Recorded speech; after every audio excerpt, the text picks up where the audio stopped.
N8N, c'est le logiciel d'automatisation qui offre le plus de possibilités, tout simplement parce que c'est le plus avancé du marché. Ça fait un petit peu plus d'un an que je l'utilise assez intensivement, avec pas mal de tâches qui tournent en fond, et donc une fois que je l'ai configuré, j'y touche plus trop. Mais depuis ma dernière vidéo où je vous ai montré comment est-ce que je change automatiquement ma vidéo avec N8N, vous avez été beaucoup à me solliciter pour que je vous fasse une vidéo de présentation dessus. Et c'est exactement pourquoi je vais vous montrer aujourd'hui comment est-ce que vous pouvez prendre en main, pas à pas, N8N, même si vous êtes un débutant. Et pour éviter de faire une vidéo uniquement théorique sur comment ça marche N8N, on va créer ensemble de A à Z une automatisation, comme ça vous allez pouvoir voir comment est-ce que moi je m'en sers. Et donc je vais refaire une automatisation que j'ai déjà faite dans le passé et qui m'aide beaucoup aujourd'hui. Allez, c'est parti.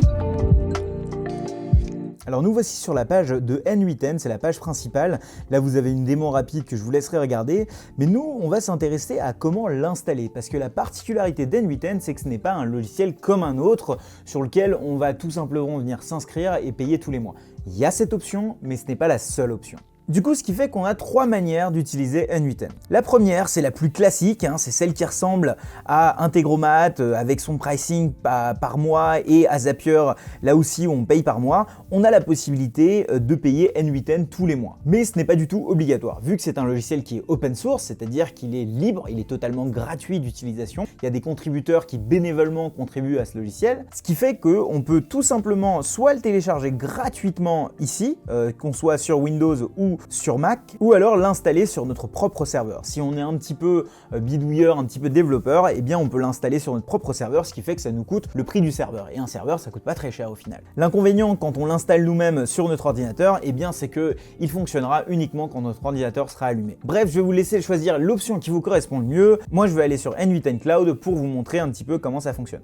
Donc je clique sur N8N Cloud, j'arrive là sur une autre page qui me permet de me connecter. Et là ici, on a un abonnement classique tous les mois, où c'est pas nous qui gérons la partie hosting, la partie hébergement, c'est directement N8N qui gère ça sur son cloud à lui. Mais venons maintenant et ouvrons notre instance. Qu'est-ce que ça veut dire? Ça veut dire c'est notre espace N8N d'automatisation. Alors dès qu'on arrive dessus, on a plusieurs parties à cette interface. On a l'interface de gauche, qui est un peu un menu assez classique où on va pouvoir ouvrir des automatisations, voir nos exécutions, regarder les différentes credentials, donc les clés qu'on a, et on a aussi une partie documentation. Le plus important quand même, c'est cette partie-là. C'est la partie un peu workflow. C'est là où on va pouvoir dessiner un petit peu notre workflow. On a déjà le premier élément dans ce workflow, c'est le start. C'est un peu le bouton play. C'est à partir de là que tout va commencer. Et dès qu'on clique sur le plus, on a la possibilité de cliquer ici et d'ajouter un autre élément. Donc j'ajoute un autre élément et par exemple, j'ai la possibilité d'avoir Google Analytics, plein de trucs de communication, plein de logiciels ici de mailing. J'ai plein de possibilités, et des possibilités qui en réalité sont bien plus avancées que ce qu'on a aujourd'hui sur Integromat et Zapier, parce que on peut s'y connecter plus en profondeur, et vous allez voir ce que je veux dire par là dans la suite de cette vidéo. Et donc tout ce qu'on voit ici, c'est des nœuds qu'on va pouvoir ici connecter. Donc si je veux connecter ici par exemple Bubble, qui est un logiciel no-code, je clique sur Bubble, et là voilà, j'ai la configuration de ce nœud. Il va me demander de configurer ce nœud avec évidemment les informations de connexion. Comment est-ce que je peux me connecter à Bubble? Donc là, je fais Create New par exemple. Il va me demander les différentes informations comme l'API token, l'API name, etc. C'est-à-dire la clé, un peu le mot de passe de connexion avec lequel je vais pouvoir me connecter à mon compte Bubble.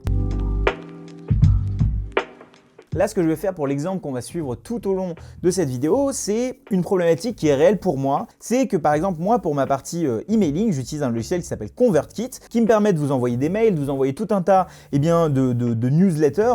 Et en fait, ici, j'ai un graphe qui m'annonce le nombre de nouveaux subscribers, de nouveaux inscrits qu'il y a tous les jours, et le nombre d'inscrits total.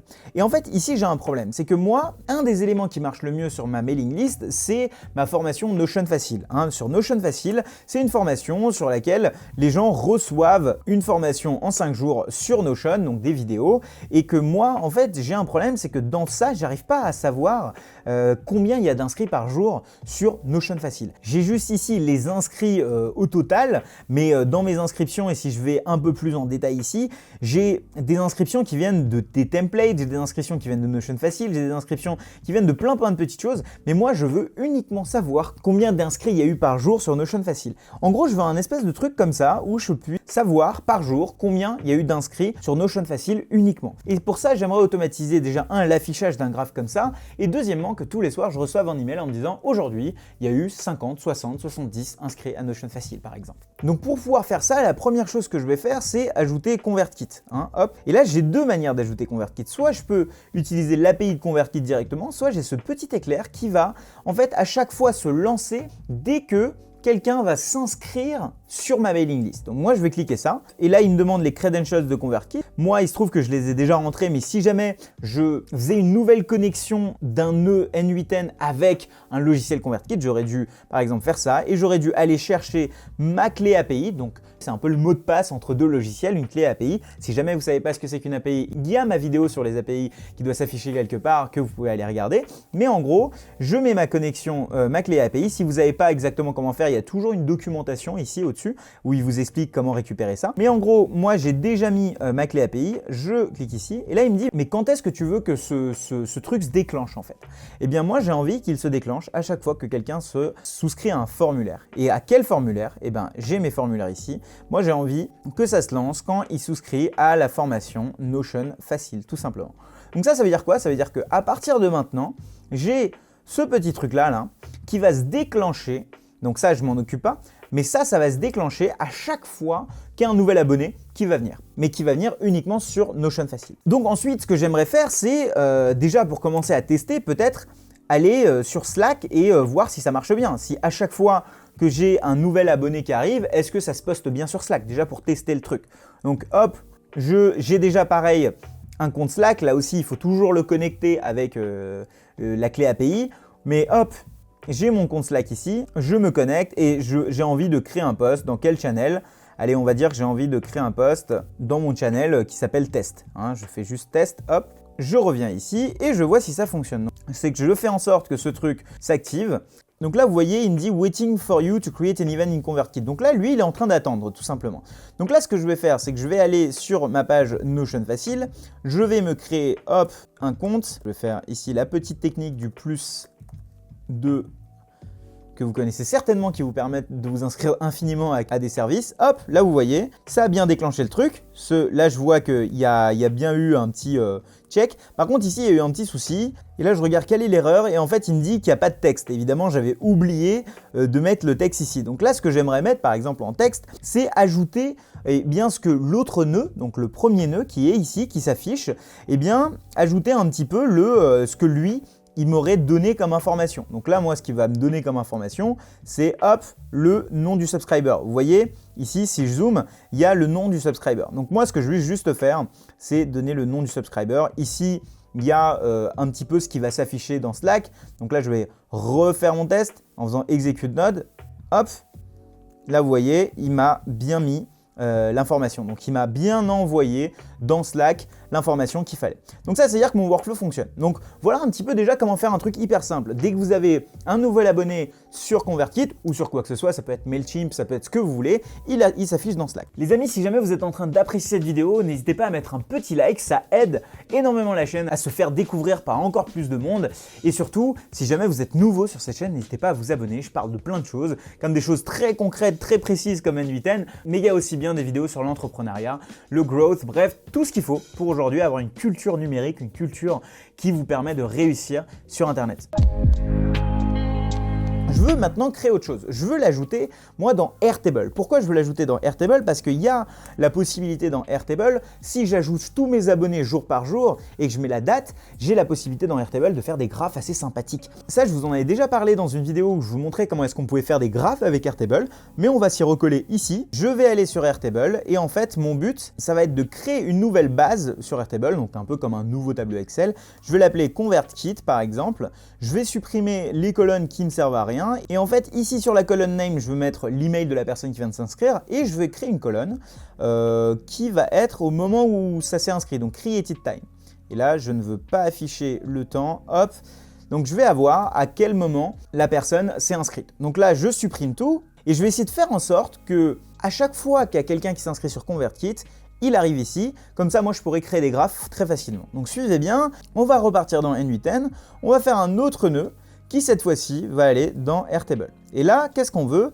On veut cette fois-ci, non pas que quand quelque chose s'ajoute sur Airtable et qu'il me dise qu'il me fasse quelque chose, je veux pas un trigger, c'est pour ça qu'il y a ce petit éclair ici. Moi, je veux tout simplement faire quelque chose avec Airtable. Donc là, pareil, je me connecte à Airtable. Il se trouve que moi, j'ai déjà un compte sur Airtable, mais sinon, on fait Create New Account, on met l'API key d'Airtable et il vous montre ici comment la trouver. Donc, il y a toujours de la documentation qui est donnée avec N8N et ça, c'est plutôt cool. Et donc, moi, je reprends mon credential, donc quelque chose qui existe déjà. Et moi, qu'est-ce que je veux faire? Je veux append, c'est-à-dire que je veux ajouter de la data à Airtable. Hop, j'append. Il me demande la base ID. Donc, c'est quoi la base ID? C'est l'idée de la base pour y accéder et le nom de la table. Donc, je vais essayer de trouver ces deux éléments. La table s'appelle table 1. Ça, c'est plutôt simple. Et là, on va aller chercher la base ID et essayer de la trouver. Là, je tape comment trouver une base ID dans Airtable. Et en fait, il me dit que les bases ID, en fait, ça commence par app quelque chose. Donc, c'est le premier truc qui est juste après le Airtable / quelque chose. Donc là, c'est ça ma base ID. Je vais dans N8N, je clique ici. Et donc, je vais essayer d'ajouter quelque chose dans ma base. Donc, à chaque personne qui va être ajoutée dans mon ConvertKit, je vais avoir un élément dans Airtable. Donc, on va, pareil, retester. Je save ici. Je vais sur Notion facile, j'ajoute, hop, une personne, Shubham plus 3, @sharma.fr, recevoir la première vidéo, et là vous allez voir qu'il y a quelque chose qui va s'exécuter.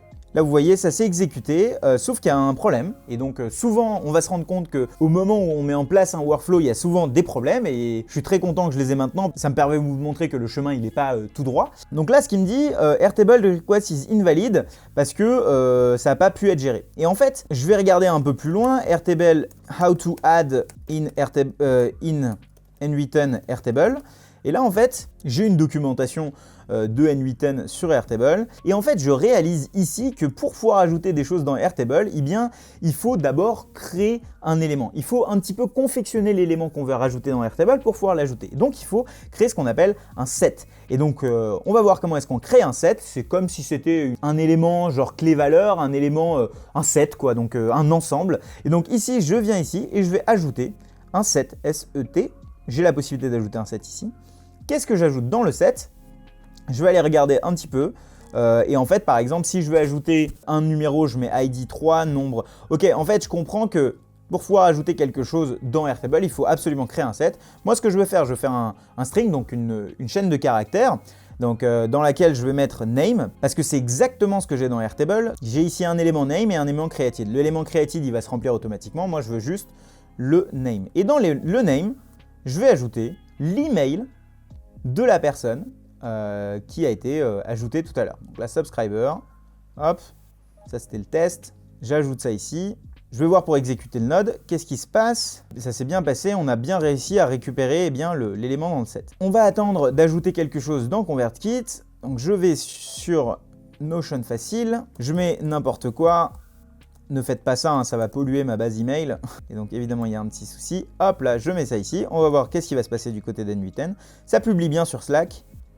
Et il y a toujours un problème sur Airtable, on va aller voir. Hein, mais sur Slack, ça marche bien. Le set se crée bien. Par contre, sur Airtable, il y a un souci. Il me dit Unknown field name subscriber. Que en fait, il y a un problème. Il n'y a pas de field qui s'appelle subscriber. Eh bien, on va voir. Ah, en fait, je comprends bien. En fait, ce qui se passe, c'est qu'il donne le nom, mais il donne aussi tout ce que en fait, ConvertKit ramène. Et l'option qu'il faut activer ici, c'est Keep Only Set, c'est-à-dire que n'envoie uniquement ce qu'il y a dans le set. Donc là, je vais essayer de réexécuter. Et cette fois-ci, il envoie uniquement ce qu'il y a dans le set. Et si je vais fermer ça et essayer de re-exécuter ça, cette fois-ci, ça va fonctionner. Il a bien ajouté la personne ici dans Airtable. Donc on se fait un dernier tout petit test pour être certain que ça fonctionne bien. Je vais sur Notion facile, j'ajoute celui-là, c'est le bon, hop, cool, @sharma.fr, j'ajoute ici, je vois que tout s'ajoute bien, et vous voyez ici ça arrive bien dans Airtable. Maintenant, comment est-ce que je crée le petit graphe? C'est hyper simple, je vais dans Apps, je fais Add Apps in Page, je fais Chart, je fais Add App, et là ça va m'ajouter un chart, donc un graphique. Et là il me dit comment est-ce que tu veux qu'on le configure. J'aimerais qu'en X en fait on me donne les created, et qu'en Y on me compte le nombre d'éléments qu'il y a. Donc là il y a 2 éléments pour le 19/01/2022. Mais vous allez voir que par exemple ce truc là, si je le convertis par exemple juste dans une date et que je modifie moi-même ces dates là, par exemple ici je mets quelque chose au 17, vous voyez, il y a une date qui vient de se rajouter, et je peux ajouter ici ce que je veux, et ça va en fait automatiquement s'ajouter dans Airtable et le graphe va pouvoir se fermer. Pour pouvoir vraiment vous montrer que ça marche bien, je vais laisser un lien à cet élément Airtable pour que vous puissiez voir combien j'ai d'abonnés par jour sur Notion Facile, et ça va se faire de manière totalement automatisée. Maintenant, la question de comment est-ce que je reçois un espèce de récap tous les jours, eh bien là, j'ai soit une app Airtable qui m'envoie ici un email chaque jour, ou alors je peux là aussi utiliser N8N, mais je trouve qu'on a déjà passé assez de temps sur cette vidéo et qu'il est temps maintenant pour vous de tester par vous-même. Les amis, si jamais vous êtes encore là, ça veut dire que vous avez réussi à suivre tout le tutoriel. Sachez tout de même que me regarder faire c'est bien, mais faire c'est quand même mieux. Donc je vous invite un petit peu à réessayer ça chez vous, si jamais vous en avez l'occasion, avec peut-être d'autres modules, et comme ça, vous arriverez vraiment au niveau et vous arriverez vraiment à utiliser N8N. Si jamais ça vous intéresse de savoir comment est-ce qu'on installe un serveur N8N de A à Z, clairement, c'est un truc beaucoup plus avancé, donc on ne fera pas sur cette chaîne YouTube, mais dites-le moi quand même en commentaire et je ferai un webinaire privé si vous le voulez. Comme ça vous évitera de payer N8N, tout simplement. Allez, c'est tout pour moi. Je vous laisse aller voir le guide complet cette fois-ci sur Integromat, qui est une vidéo qui s'affiche juste ici, qui est une de mes vidéos les plus vues sur Integromat, et je vous présente cette fois-ci comment faire une automatisation avec Integromat et on va générer des diplômes de manière automatisée. À tout de suite.